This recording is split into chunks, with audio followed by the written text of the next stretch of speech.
Zimbabwe has waged its share of struggles, faced its share of challenges, and undergone a great deal of setbacks and pressures.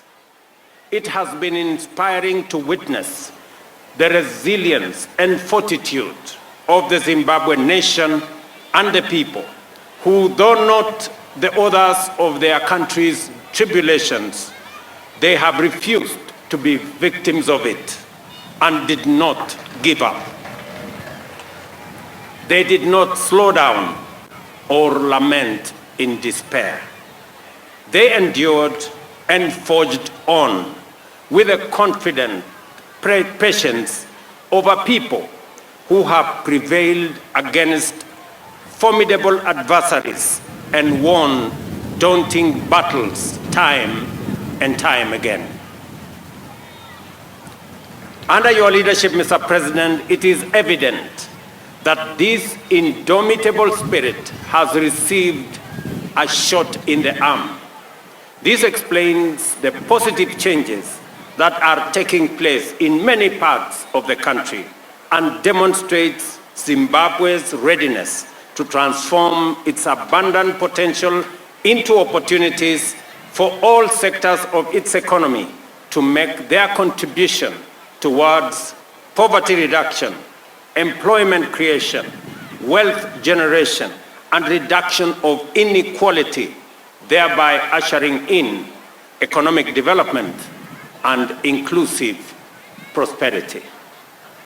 The third intervention, which confirms Zimbabwe's commitment to economic recovery and transformation, is its government's decision to introduce a new currency, the ZIG, which is backed by gold and other asset reserves. This radical revitalization of Zimbabwe's monetary policy will contribute greatly to the country's economic resurgence.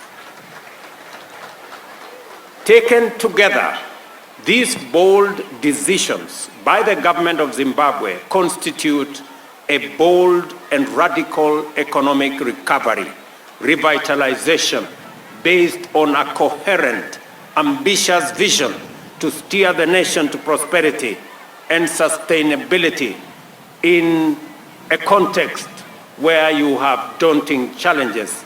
This is courageous, brave, and, Mr. President, visionary.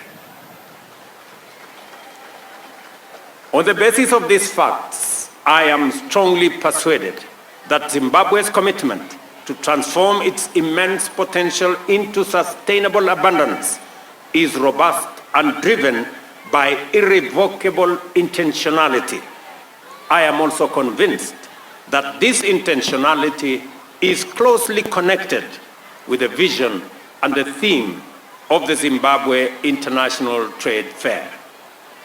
You will agree with me, ladies and gentlemen, that in the case of a country endowed with such excellent human capital and natural resource potential as Zimbabwe, whose government is committed to sustaining investment in infrastructural connectivity and is inspired by a bold, coherent vision of national economic transformation, the sky is surely the limit if it pursues innovation as a catalyst of industrialization and trade. Innovation will enable every sector of our economies to harness the power of automation and robotics, as well as digitization, artificial intelligence, and machine learning, which are revolutionizing productivity and redefining the future of work every minute, in every space, at all times. Innovation will simplify transactions, enhance financial inclusion, generate fintech, and promote e-commerce. This way, innovation will introduce our economies to the possibilities of the digital economy, increase intra-Africa trade, and accelerate regional integration, because with innovation, barriers become bridges, borders transform into portals and challenges turn into opportunities. There is no doubt that the Zimbabwe International Trade Fair represents this country's preparedness to usher in a new era of development driven by the country's human and natural resources. Equally certain is that the theme of this year's fair is a bold signal of Zimbabwe's resolve to deploy technology and innovation to exponentially transform its potential into shared abundance for all its people.